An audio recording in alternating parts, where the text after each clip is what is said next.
Hey guys, welcome back to another episode of What the Smut Book Review. Hi, my name is Candace. Thank you for joining me for another episode of What the Smut Book Review. In today's episode, we are going to be reviewing. What are we reviewing? I don't know. Okay, in today's video,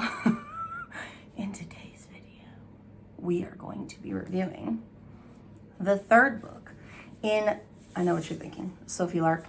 Again with Sophie Lark? Yes, again with Sophie Lark. Okay. The third book in Sophie Lark's Brutal Birthrights Series, which is called Savage Lover. That's literally the only way I can say it. I can't say it normally. Savage Lover. No. Lover.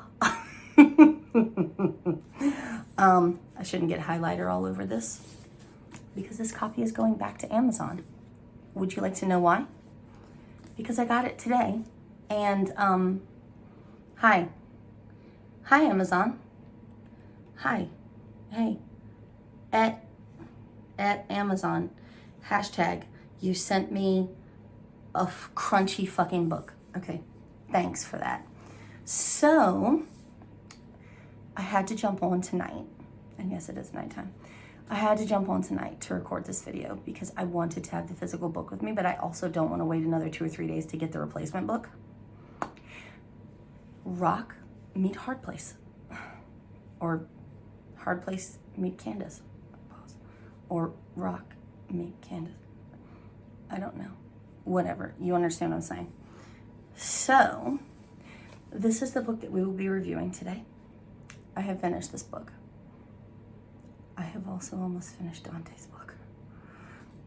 Okay, we'll get there. Don't worry, we'll get there. This book belongs to our resident psychopath, bad boy, James Dean-esque bad boy, Nero Gala. Yes, he's bad boy. So let me give you the details of the book, and then I'll read you guys the blurb, and we'll break it down. Because I took so many notes on this book, and on Dante's book, because Dante's book is so plot heavy, it's ridiculous, okay? So this is Brutal Birthrights book, number 3. According to Amazon, because you know I do it in every video, so why would today be any different? Where are you? Where are you? According to Amazon, they promised me 412 pages, and I received 395 pages.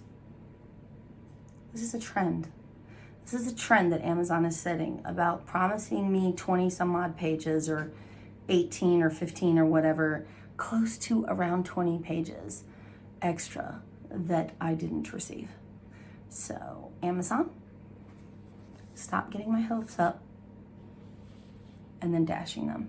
Okay, I would really appreciate it. This book, as well as all the books in the series, are currently free to read with Kindle Unlimited. If you don't know what Kindle Unlimited is, I could tell you to look it up, like I did in my last video. But I will give you a brief, very brief, because I want to keep this video as short as possible. Kindle Unlimited is kind of like a virtual library offered through Amazon for your Kindle devices. If you have a Kindle Paperwhite, if you have a Kindle Fire, etc., etc. You can sign up for Kindle Unlimited. I believe the cost is around $9.99 a month. You might save a little, and I mean a little, not a lot, like $2 or $3 of coin if you sign up for 6 months or a year in advance. But other than that, it's $9.99 a month. You can check out up to 10 books at a time to your Kindle. And then when you're finished reading them, you just return them to Kindle Unlimited, and it frees up space for more books. That's basically what Kindle Unlimited is. I cannot tell you. I hate giving Amazon money. Amazon and I have like a love-hate relationship. I don't do any shopping outside my house unless it's for like groceries. And even then, I hate doing it So if there's something not grocery related that I can buy from Amazon, I will buy it from Amazon. So I have given Amazon bukus of money, okay? All of the books that I buy, I buy through Amazon.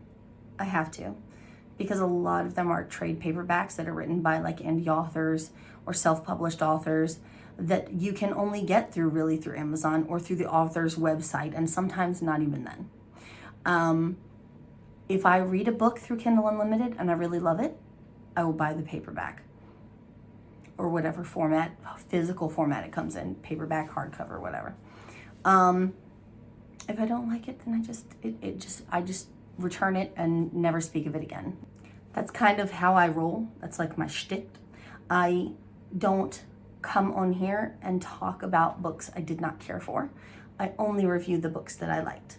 So you'll notice as a trend on this channel, if you've watched multiple videos, you'll notice every single video gets like a 9, 8.5, 9, 9.5, 10, very rarely a 10. But like, you know what I'm saying? But you don't ever see me come on here and go, oh, hated this book. I rated it a 3. Never read this author ever again. No, I don't do that because I don't believe in spreading more negativity in the world. I put out the good stuff so you know that when you come to my channel, that all of the books that you see like reviewed here are books I would recommend people.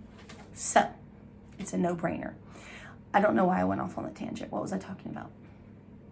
Kindle Unlimited. I can't tell you the number of books that I have found through Kindle Unlimited that I have absolutely fallen in love with. The number of authors that I have found through Kindle Unlimited that I don't know if between KU and Instagram, if it wasn't for those two things, I would never know these people exist.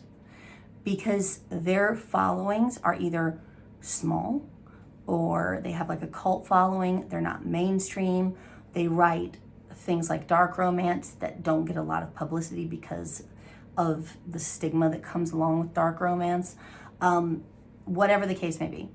But that's so many amazing books that if you're like me and you're kind of fucked up mentally, and you find some not vanilla-ish things appealing. And do you understand what I'm saying? Are we here? Through KU and through Instagram, you can get into some shit. You can get into some shit. So that is essentially a breakdown on KU. If you want, you can sign up for Kindle Unlimited. I have no codes or discount things to share with you because nobody knows who I am. So go forth and give Jeff Bezos or whatever the fuck his name is your money. Back to the book. So you can purchase this book for your Kindle for the price of $4.99. You can get this gorgeous, heavy, it is pretty heavy, that's chunky, quite large, bigger than my face, which is a feat in itself.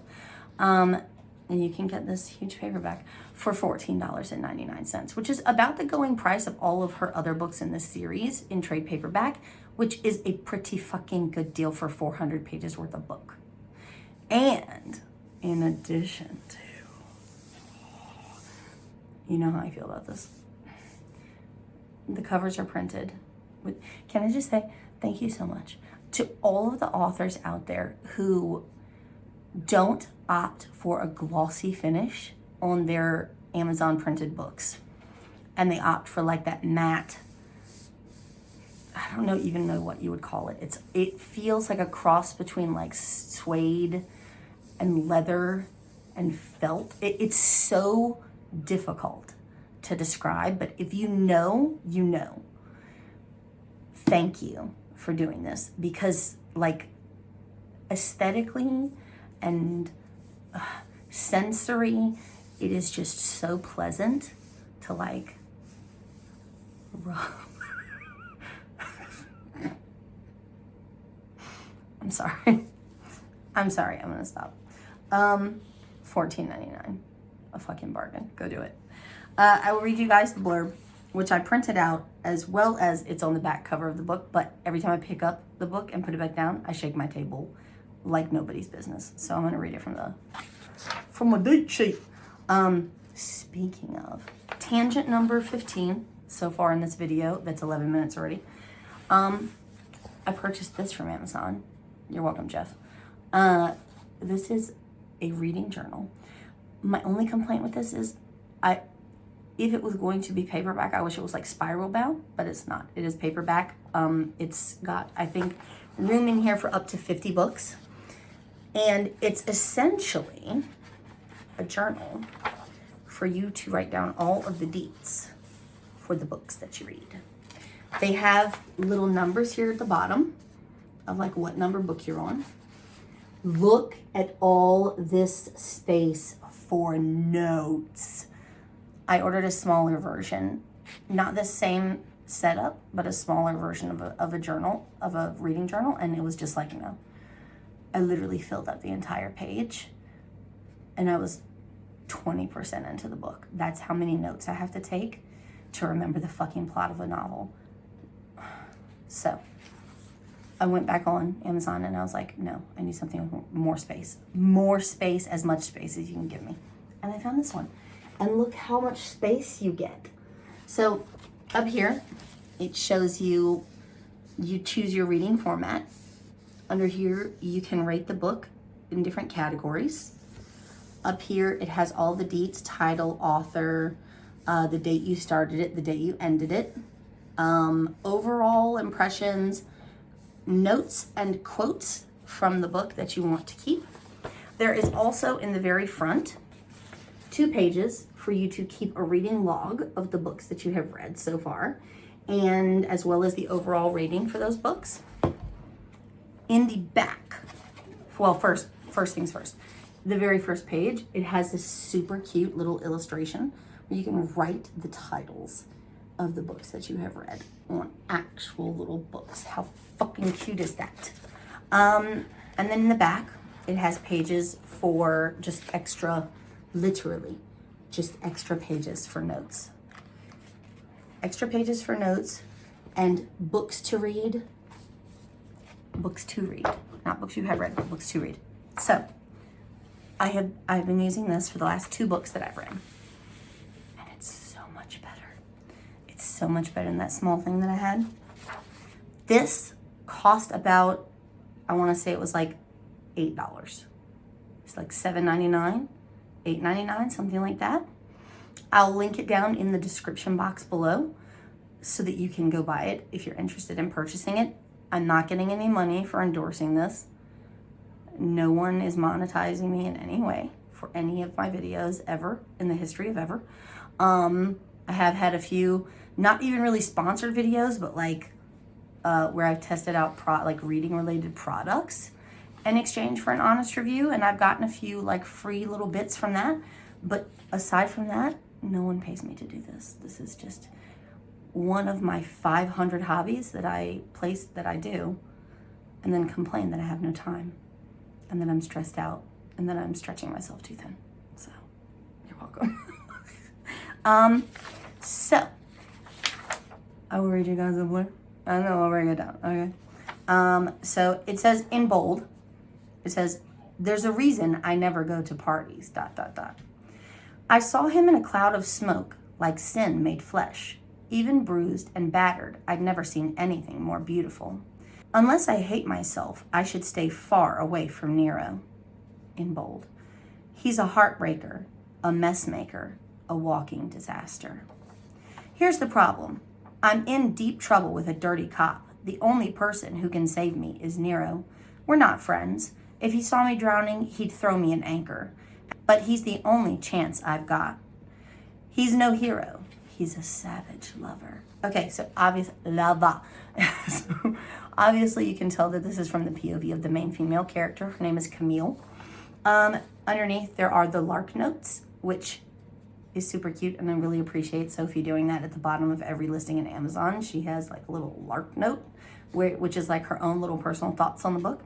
And it says, I like to call Savage Lover my James Dean meets Fast and the Furious novel. Nero is the ultimate Lothario, but Camille is so genuine and down to earth that she finds the soul inside the sinner. As my favorite review said, it's two people who believed they were unworthy of love until they met each other. Dash, Sophie. Okay. It also has a little thing that says, Savage Lover is the wild and reckless third act of the Brutal Birthrights series.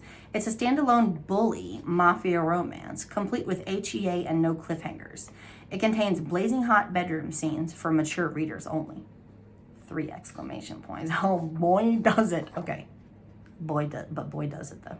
Because all of these books in the series, the sex is so good. It's so good. Okay.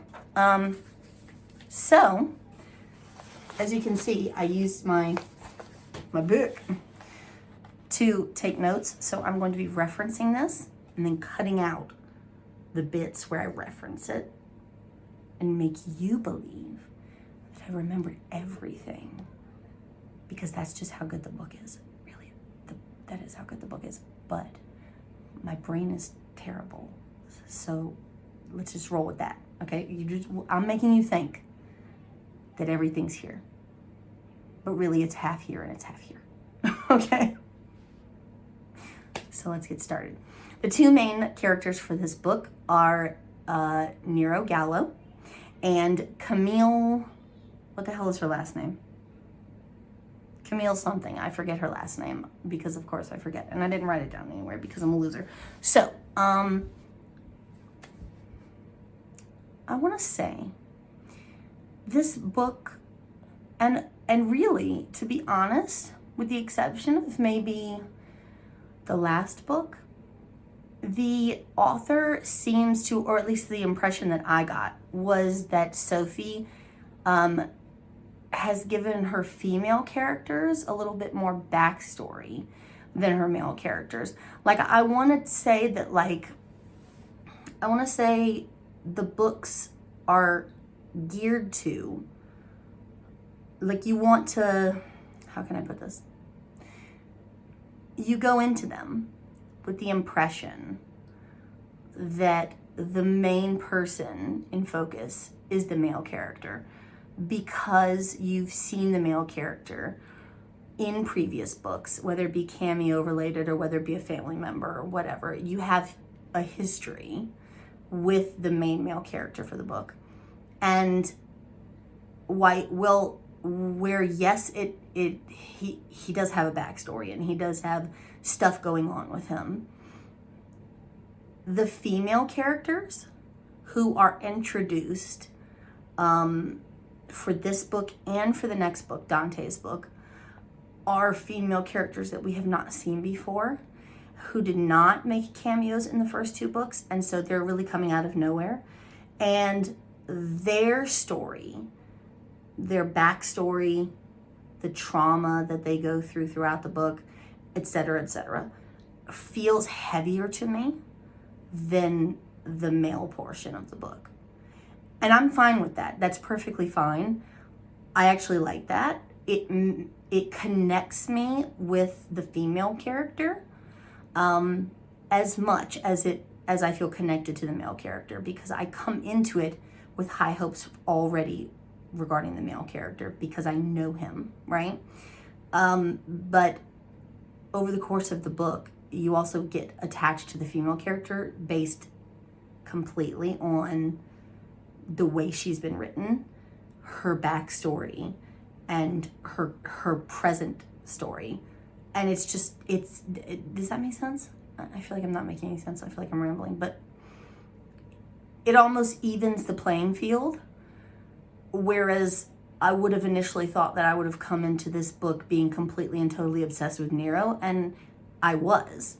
But Camille also has so much going on with her that it almost made it so that their book, the focus of my eyeballs, was split straight down the middle. And I identified and loved both characters equally. Does that make sense? Okay. The next book, Simone is the main female character, and she goes through so much trauma and so much bullshit that I was just like, oh my God. I felt so many things for her, but we'll get there. We're gonna get there.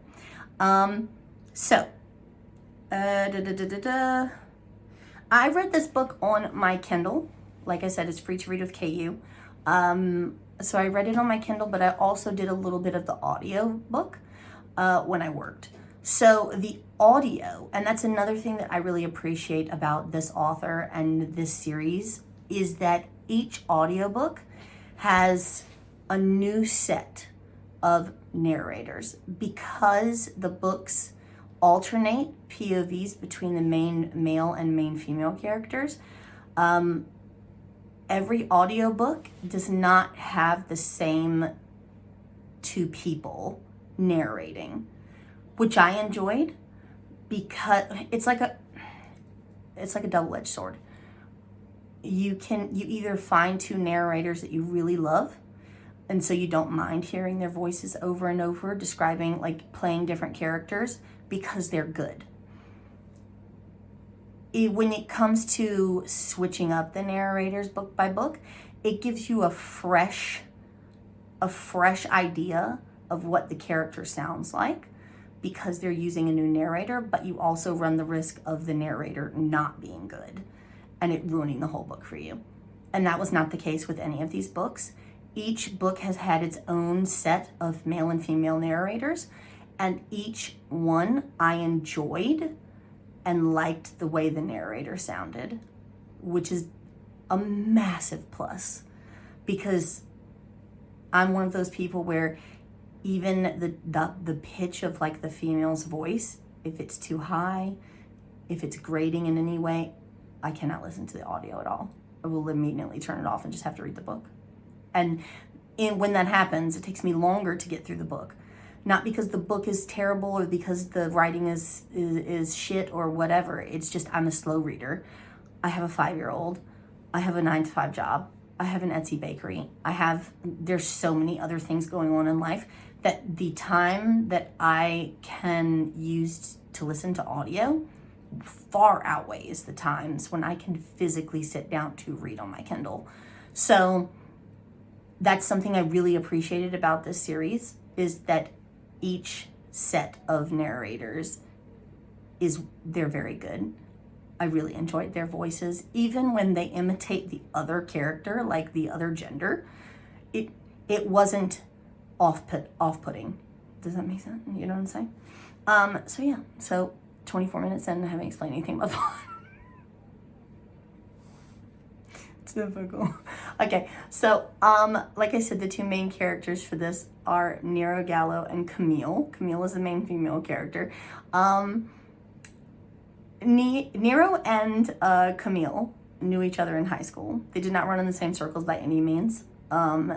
Camille had the nickname of Grease Monkey because she works for her father and has worked for her father, grew up working for her father in a garage, like a mechanic shop that he owned. They live in a tiny, cramped apartment above the mechanic shop. Her father's getting on in years. Now she's at, I think, the ripe old age of 25. And she has taken over the majority of the duties when it comes to the repairs for the cars and things that they take care of, or the jobs they take on, because her father has been getting increasingly tired and paler and thinner. And immediately from the jump, you can tell something is off with him, that something is going to happen and something's not right. But she handles it as best she can. Camille, her character, is a very take no shit, snipey, snarky, just brash, very brash character. She has a younger brother by the name of Vic, Vic is, I want to say he's still in high school, I think. But he's like prepping for college, and he's very intelligent, very smart. But he runs into some bad people who kind of suck him into a not so great lifestyle. It essentially explains at the beginning of the book that Camille thinks that he's at a friend's house or something studying, and it turns out he's gone to a party at the local drug dealer's house. She goes in, she finds him, he's 3 sheets to the wind. She drags his ass back out, drives him home. He's on the verge of barfing in her car. They get pulled over by a cop. She's not inebriated at all.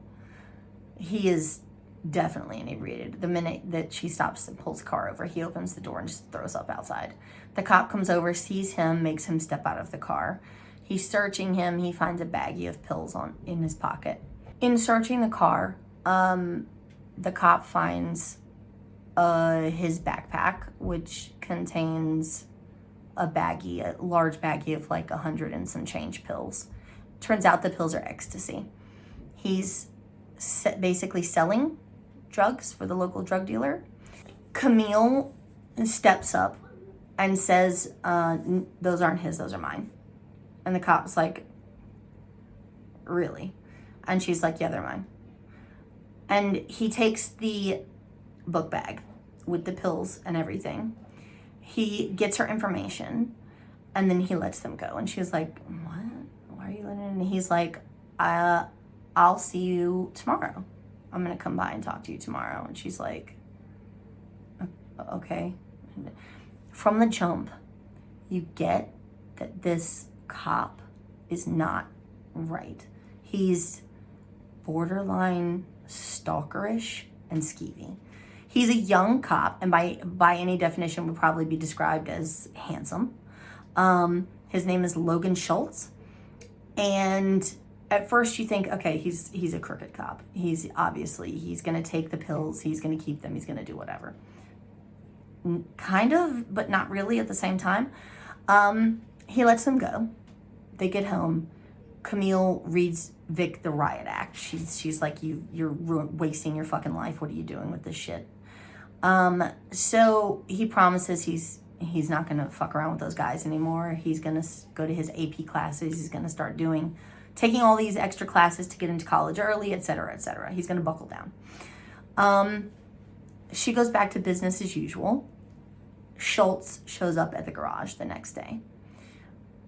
He essentially tells her that if she wants to stay out of jail, because he still has the dash cam footage and he still has the book bag full of pills, if she wants to stay out of jail, that she's going to do him a favor. And at first she's thinking like, oh, fuck no, I'm not sleeping with you. That's yuck. And he's like, no. He does give off that vibe. Like he stands too close to her. He smells her hair a couple of times. He whispers suggestively in her ear. Like just creepo. But essentially he tells her, I want you to infiltrate. I want you to work as my CI. And I want you to infiltrate this guy, Levi, the local drug dealer. I want you to infiltrate his drug ring. And I want you to find out as much information as you can about his suppliers, his dealers, where his lab is, etc., etc. She's like, you're going to get me fucking killed. And he's like, do it or you're going to prison. Okay, no brainer, I guess. So she hears about a party going on at Levi's house. She goes, against her better judgment, she goes. And she runs into a pack of girls that she knew from high school who were considered like the queen bees of the school. One of them, the lead one, her name is like, she's like the main mean girl. Her name is Bella. She basically calls her names and torments her, and et cetera, et cetera. While she's there, she runs into Nero for the first time in a hot minute. He clearly has been in a fight with someone. He's been like bloodied up and he's whatever. And it just doesn't look good. He doesn't look good. But he still looks good. You know what I'm saying? Nero Gallo, which you have met if you've read the previous books in this series. You already know who Nero is. Nero is the second born son of the Gallo family. Enzo Gallo is the main Italian mob boss of Chicago. He's the Don of Chicago, if you will. Nero is his second son. Dante is the oldest. Then came Nero, then Sebastian, and then finally the only girl in the family, Ada. Ada, her book was first in the series.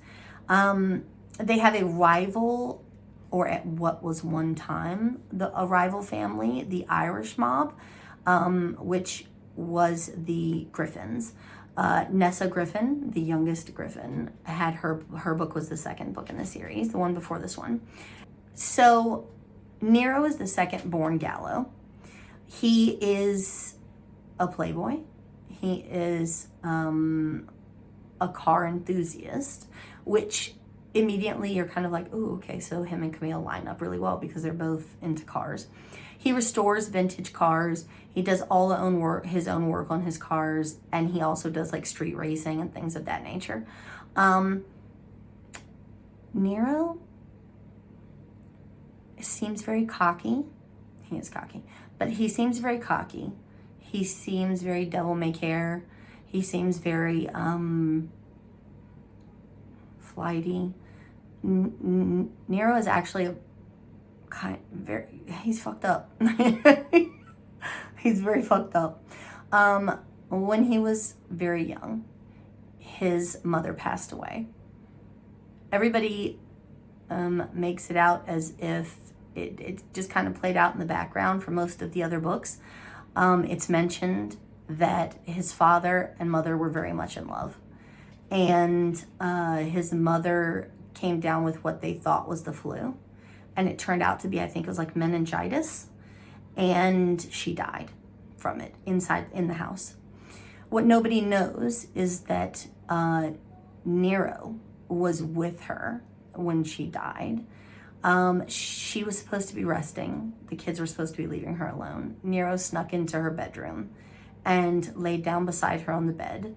She started hacking up, basically. And then blood vessels started popping in her eyes. And it goes into great detail about essentially her strangling to death on her own blood and suffocating in front of him. And he was too frozen by the fear of getting in trouble for being in the room when he wasn't supposed to be, that he doesn't call out for help, and he's terrified.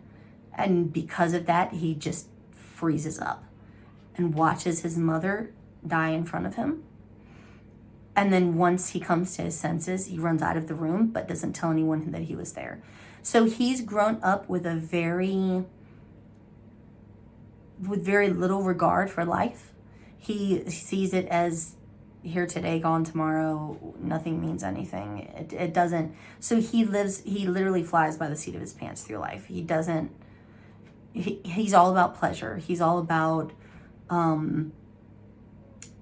he works in the family business, but when it comes time to execute someone or fulfill a hit or anything like that, he's the first one to volunteer because he doesn't care about the life he's snuffing out, because he really honestly doesn't care about his own life, which is another reason why he does like street racing, drag racing, and things like that, because he has very little regard for his own life. So he is a very complicated character when it comes to his like internal trauma, like his fucked up-o meter. It's way up there. It's way up there. So hold on. Okay, let's see.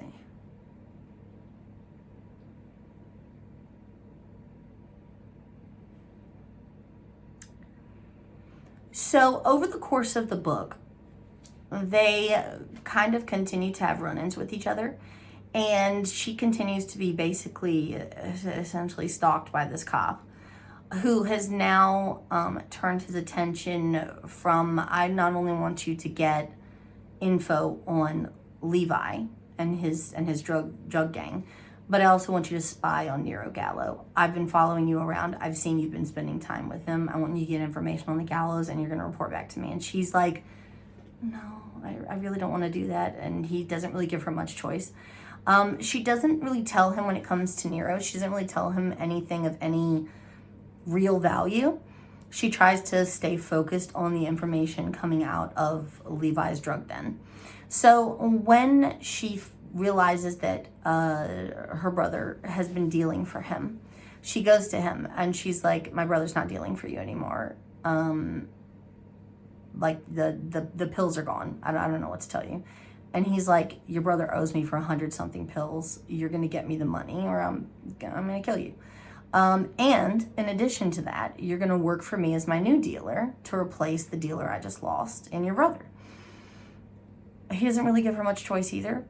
So she spends a good part of the book being pushed around by these asshole dudes.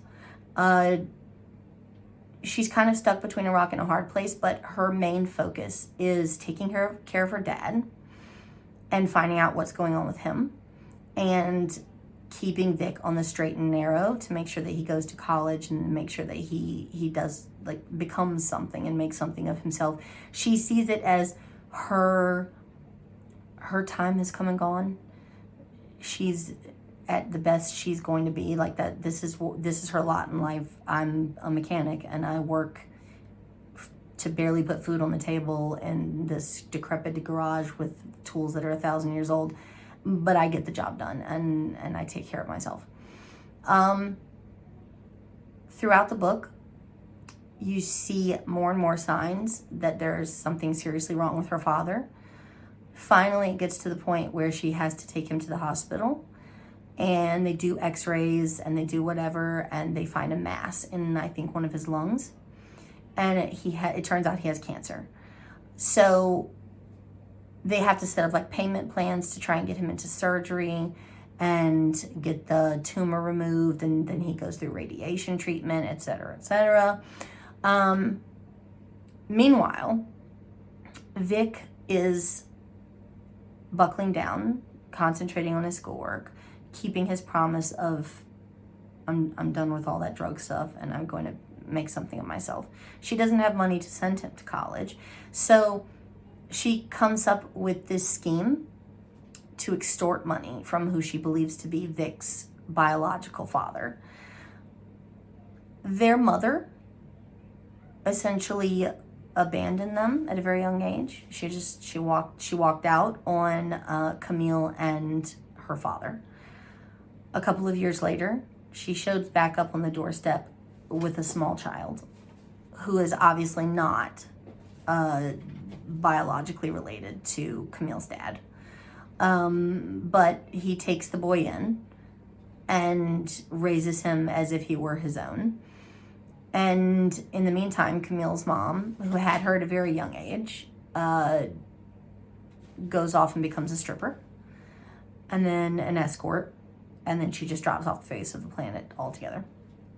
They don't know where she is. They don't know what's happened to her.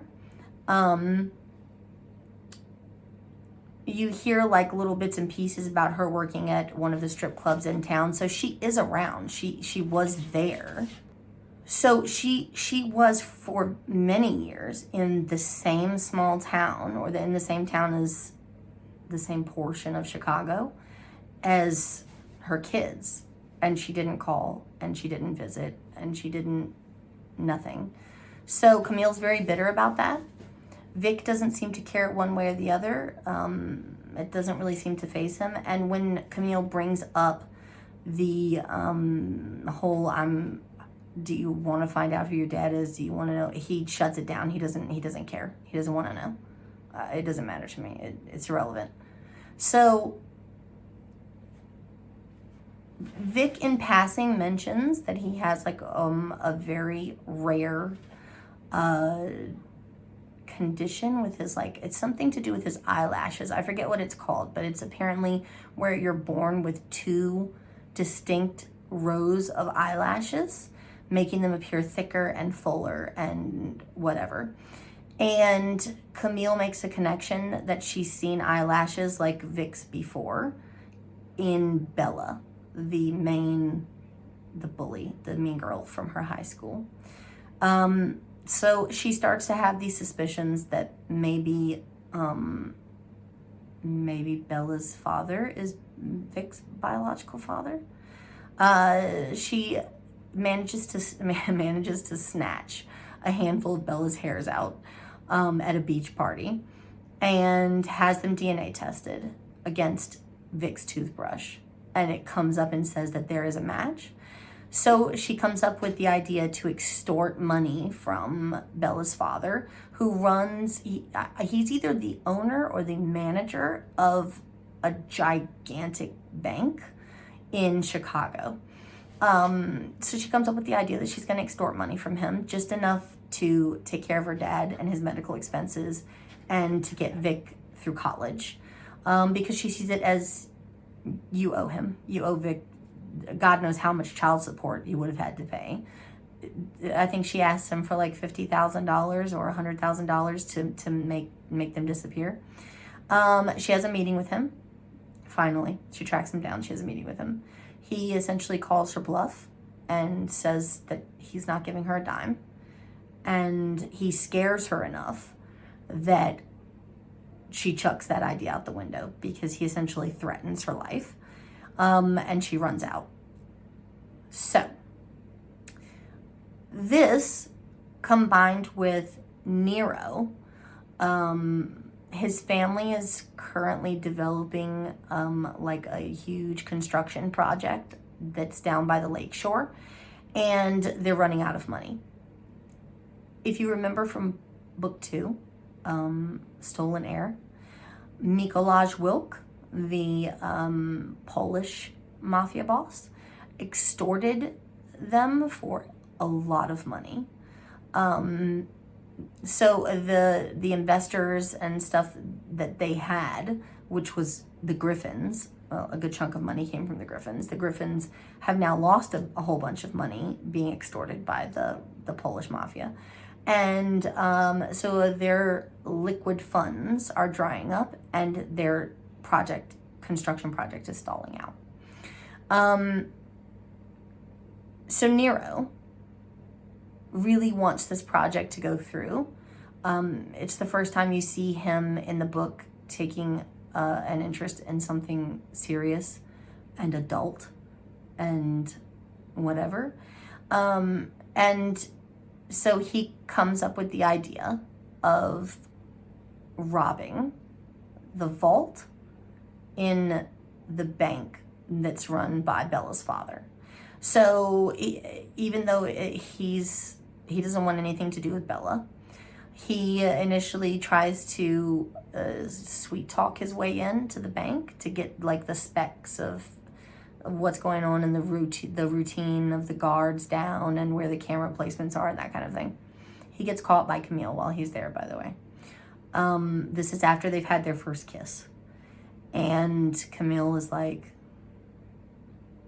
at first she's hurt. And you can see the hurt, like you can picture the hurt on her face. And Nero, for the first time in ever, is stunned, silent. And then afterwards he feels guilty. But then he's like, why do I feel guilty? We've only kissed one time. Like, there's nothing between us. But he still feels guilty. And that's because he has feelings for her. He has low-key, has feelings for her. At first, she thinks he's, two-timing or he's playing her. Then the more she sees him interacting with Bella and the security guard and whatever, she's like, he's up to something. She puts 2 and 2 together towards the end of the book, and she figures out that he's planning on robbing the bank. At first, he asks his brother Dante to be in on the job, and Dante doesn't want to have anything to do with it. Dante is the stoic, quiet, not legitimized, but more legitimized. He handles the bulk of the family's dealings, both shady and unshady. So he's like the father figure, because Enzo Gallo is kind of just off there in the background. It doesn't focus a lot in on Enzo. It does make mention in Dante's book several times about how Enzo used to be very intimidating and still can appear to be very intimidating. But when he lost his wife, his will to be like a top gangster and his drive to do anything was kind of cut down by at least 75%. And now he's kind of just there. So Dante has taken up the mantle of like family, head of family. So Nero asks Dante to be in on the job, and Dante says, no, it's too dangerous. You're hiding it from Dad, which automatically makes me not want to do it. And you're going to get yourself into trouble. And Nero's like, fuck off. I'm not. And Nero has, there are several parts of the book where he appears very like juvenile in nature in terms of like his maturity. Which I'm sure was the way it was supposed to be written, because he's the second Gallo and he's never really had any real responsibility. He just lives like that. The more time he spends with Camille, the more time that he sees her putting her own wants and needs aside for the good of her brother and the good of her father, and working herself into the late hours of the night in the shop, and just being all around responsible and selfless, he starts to question his own purposes in life. And so he says, okay, you know what, we're going to rob this bank. I'm going to rob this bank. I'm going to put together a team. We're going to go in. We're going to rob the safety deposit boxes in the vault. We're going to come out with as much as we can carry, basically. So we need to look for items that are small and portable, but have a very high dollar value. So like I said earlier, Camille kind of puts two and two together, and she figures out what he's planning to do. And she says, essentially, I want in. Number one, I want to stick it to Bella's dad. Or to Vic's dad in this case, because he's such a piece of shit. And two, I need the money because I want Vic to go to a good college, and I want to take care of my dad. And at first, Nero's like, no, I don't want you involved in this in any way. It's too dangerous. It's too whatever. By this time, he's developed real feelings for her, and he doesn't want her in any kind of danger. And she's like, I don't want to hear it. Like, I'm going. She's like, I'll be the wheelman. She also, because of her interest in cars and her growing up in a shop, she does have a love for cars, and she does have a love for like drag racing and things like that. She knows all about the engines. She knows how to drive. She knows all of that. So she's like, okay, I'll be your wheelman. I'll pick you up outside when you're outside the bank when you're done. I'll be your getaway car. And he's like, I don't like it, but okay. And we'll split the money. Cool. The day of the heist comes around, and Schultz, who's been ever present and creeping in the background, essentially comes up to Camille and goes, I want you to wear a wire, and I want you to go into this what we believe is where the lab is located that's creating the drugs, and I want you to go in. And I want you to get information implicating, I want to hear him implicate himself, Levi. And then we're going to storm in with SWAT. And we're going to take down the drug house. Okay. She doesn't want to do it, obviously. She's nervous. She's shaky. She has no business being there to begin with. She's not supposed to be at that house. But she goes because she has no choice. But she's on a very tight time schedule because she has to be out of there to be able to pick Nero up outside the bank at a certain time. So she starts devising a plan that she's going to do it because it will give Schultz a distraction and have his hands full over here while Nero and his buddies are robbing the bank over here, so that Schultz doesn't interfere with that and take Nero down. So she goes in. It's a very precarious situation. She's sweating profusely. She feels like she's on the cusp of throwing up. She's asking him questions that really shouldn't be, like he's suspicious of her from the jump. First of all, what are you doing here? How do you even know about this house? Secondly, why should I let you in here and let you look around? She goes in under the guise of being there as Nero's girlfriend, which is validated by one of Levi's people when at first he scoffs and goes, Nero Gala doesn't do girlfriends. He does one-night stands, and he does porking in cars, and he does whatever. And one of his people comes up and goes, no, I've seen them together. They're together. And that makes him look at her in a new light. And she's like, Nero wants in on the drug game. His family wants to start purchasing from you.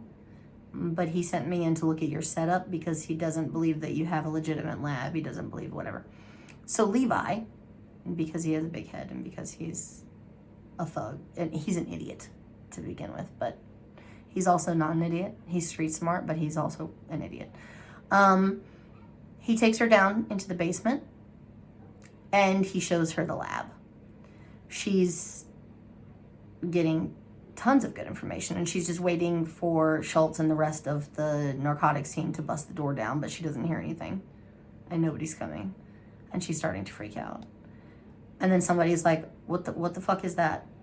And she looks down and she's sweated so much that the tape holding her wire in place has fallen or has given way, and the wire is dangling out from underneath her shirt. Immediately, Levi picks up a pair of scissors, cuts her shirt wide open, sees that she's wearing a wire, and is like, you dumb bitch, I'm gonna get your ass. And has his like gigantic bodyguard friend essentially tells him to take her out and kill her. She's fighting him tooth and nail up the stairs, etc., etc. They're fighting it. They're duking it out. Nero has basically told her to, like, she remembers some of the tips that Nero had previously given her about, like, how to fight dirty. So she does. And she manages to evade this huge, hulky, muscle-bound dude until Schultz can kick his way in, which he eventually does. Turns out Levi had a jammer in the house and they didn't get any information, but she was in there for too long, so they came in after her, which was good because they saved her at the last minute. While the commotion is going on with Levi and everybody being taken down and SWAT everywhere and blah, blah, blah, she runs out and decides that she's going to essentially abscond with a police van because she has no other means of transportation. And she takes the police van. So while all of this at the drug house is going on, Nero, along with his younger brother Sebastian, and one or two of his friends are at the bank in the process of robbing the vault. While he's in the vault, he comes across a box that belonged to the previous Russian Bratva boss, who was killed in the second book. So inside that box, he comes across a gigantic diamond that he had a feeling was there, that he had previously heard that the Russian Bratva boss had. But it was kept very low key, and he does not believe that whoever is going to succeed that boss, in terms of inheriting the Bratva throne in Chicago, knows that the diamond is there. So they take it, along with a handful of other gems and jewels and easily portable, very valuable things. So by this time, the rest of the team has broken off, and only Nero and Sebastian are left inside. They're the ones actually robbing the vault. One of his friends was there to help with the, like the breaking in part and the cameras and things like that. The other one was like on camera duty and laser duty and that kind of thing. But Nero and Sebastian are the only two who actually went inside to do the actual looting. So Camille is supposed to be parked outside of the bank at a certain time, when once they trigger the alarm, they only have a certain amount of time to get out into the front, out of the front door, basically, and into Camille's waiting car to speed off before the cops surround the place and cordon off like the blocks surrounding the building. They get out there. Camille's not there. Nero's like, no, she'll be here. Don't worry. Like, Sebastian's starting to freak out. And he's like, I thought you said she'd be here. Where is she? And he's like, she wouldn't have left us high and dry. So automatically he thinks something has gone wrong at Levi's.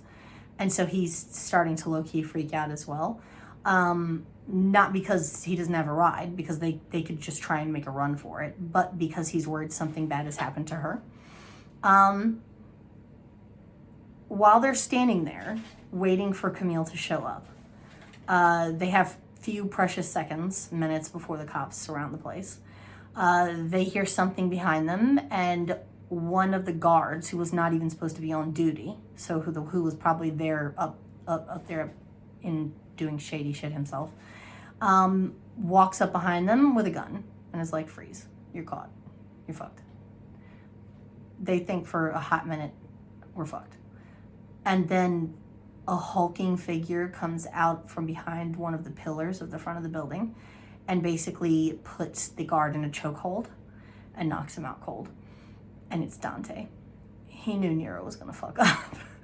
And he basically was skulking around outside waiting to save the day, which he does. About that time, Camille shows up in the police van. At first they see the police van and they think, oh shit. And then they see that it's her. They jump in and they peel off. They make it out. Essentially, they make their getaway. And instead of going to like ditch the van and go back to the Gallo house or whatever, Nero directs Camille to drive to a different location, to like an underground parking garage, where he gets out and he tells Camille to get out. And he sends Dante and Sebastian off with the police van to get rid of the evidence, essentially burn the van up. Camille's confused. She's like, why are we here? What's going on? And Nero takes the cover off of a car that's parked off to the side. And it's a car that she had previously remarked to him, one of his own cars, would look good in a certain color and that she was very taken with. And he essentially had it restored and painted and tricked out and all these other things for her. And she was like, you're joking? And he's like, no, this is for you. And she's like, when did you decide to give this to me? And he said, the first minute that I saw that you liked it. And he was just so cute, so fucking cute. And they get in and they drive off and they live happily ever after. She does eventually go back to the house and reveal to Vic that she knows who his biological father is. And if at any point, and reveals to him that he has a sister, another half-sister. She doesn't say who it is, but she does say that he does have one. And he's like, he says like, tell me again in a year, after he started college and he's getting his life straight and whatever, and they'll revisit it at that time. But for the time being, he doesn't want to know. He doesn't want to have anything to do with that part of his life or that part of his family. And yeah, so now Nero and Camille are together, and she has bukus of money that she's not throwing around, but she's basically paying for his college, for Vic's college, and she's like got her dad the best care that money can buy, and et cetera, and that's it. And that's essentially Did I forget anything? Okay, no. Yeah, no, I think that's pretty much it. Yeah, that's pretty much the gist of this book. Was that a concise, semi-concise review? Yes. Did it take me over an hour to do it? Yes. Also yes. But yeah, so this book was very good. This book was very exciting. This book was, I like Camille. I like how ballsy and brash she is. I like how she didn't take any of Nero's shit. I also liked Nero. He, I don't know, I got a thing for damaged guys. Like, Damon Torrance, hello. Like, that was like my favorite book of that series. I just have a thing for guys with bukus of trauma who have internalized that trauma to the point that now they're kind of sick and twisted and stalkery and possessive and rough and just, it's like it's like my kryptonite. So anyway, so yeah, for the rating for this book, I would give it a solid 9.5. I liked it. I did enjoy it. It had a great story. It was well written. I'm still in love and thinking about Mikolaj from the last book, but it was definitely a good addition to the series. Would I recommend these books to other people? Absolutely. I have done so many times on Instagram. And yeah, I think that's it. If you enjoyed this video, if you like me and you like my channel, please consider subscribing. I would really appreciate it. If you do subscribe, make sure you hit the bell so you get notifications when I upload a new video. If you would like, you can follow me on social media. I have a members-only Facebook group, an Instagram, and a Twitter devoted to this channel. I will link them all in the description box below, and I'll put a little banner here on the screen for you guys to see. And yeah, I think that's it. I really appreciate you guys sticking with me for another video, and I really appreciate you guys watching for an hour and 20 minutes. Thank you so much for joining me, and I will see you guys in my next video. Okay? I love you so much. Bye.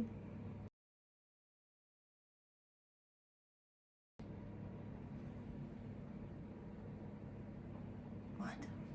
Okay. I don't know. What am I doing? In this video? In life? With this fucking camera angle? I don't know. Do you know?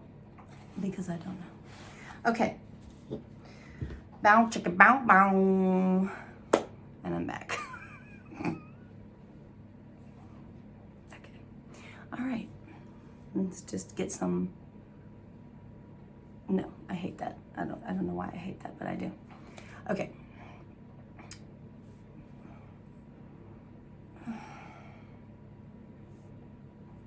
Come on now.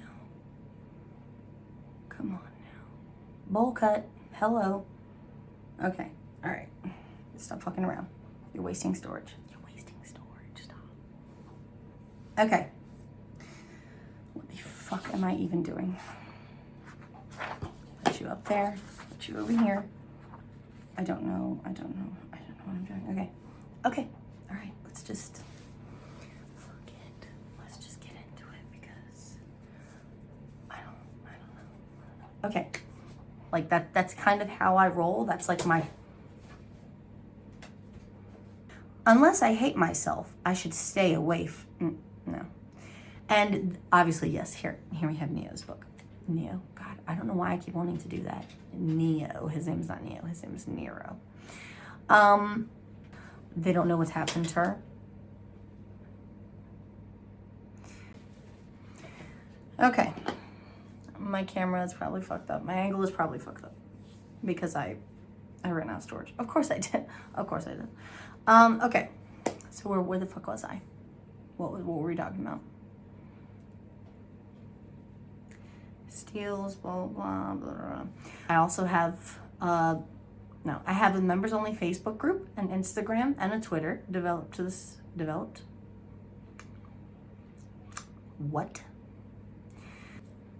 Bye. Get the fuck out of here. I'm sorry. I didn't mean it. I'm sorry. I take it back.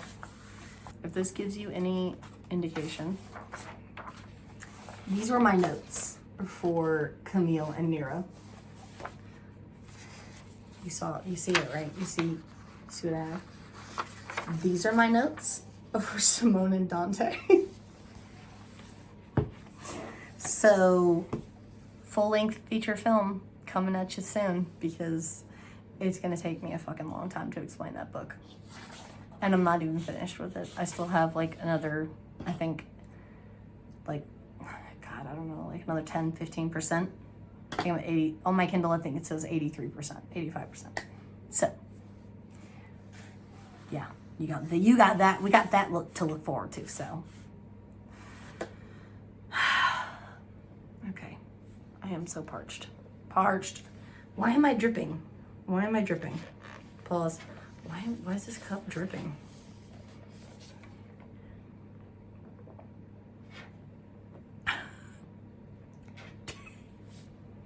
Tea. Okay. I gotta go. I gotta conserve my storage, okay?